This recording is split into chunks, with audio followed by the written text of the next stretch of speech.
মই আজি উত্তৰদৰ ছাত্ৰ সন্থাৰ মুকলি অধিৱেশনত উপস্থিত থাকি তেখেতলোকক আহ্বান জনাইছোঁ তেখেতলোকে যাতে তেখেতলোকৰ ল'ৰা ছোৱালীখিনিৰ পঢ়া শুনাত আৰু অলপ গুৰুত্ব দিয়ে।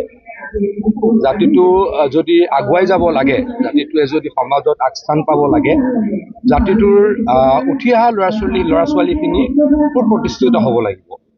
গতিকে মই সকলোকে আহ্বান জনাইছোঁ, আমাৰ যিমান সংগঠন আছে, যিমান দল আছে, সকলোৱে নিজ নিজ অঞ্চলৰ নিজ নিজ জনগোষ্ঠীয় ব্যক্তিসকলৰ শিক্ষাৰ উন্নতিত বিশেষভাৱে মনোনিৱেশ কৰক। সেয়া মোৰ সকলোৰে প্ৰতি আহ্বান। পঢ়া শুনা কৰি যদি আমি শিক্ষিত হওঁ, আমি সকলোৱে ক'ৰবাত নহয় ক'ৰবাত প্ৰতিষ্ঠা লাভ কৰিম। গতিকে যিহেতু এখন ছাত্ৰ সন্থাৰ অধিৱেশন, ৰাজনীতিৰ কথাটো কোৱাৰ প্ৰশ্নই নাছিল।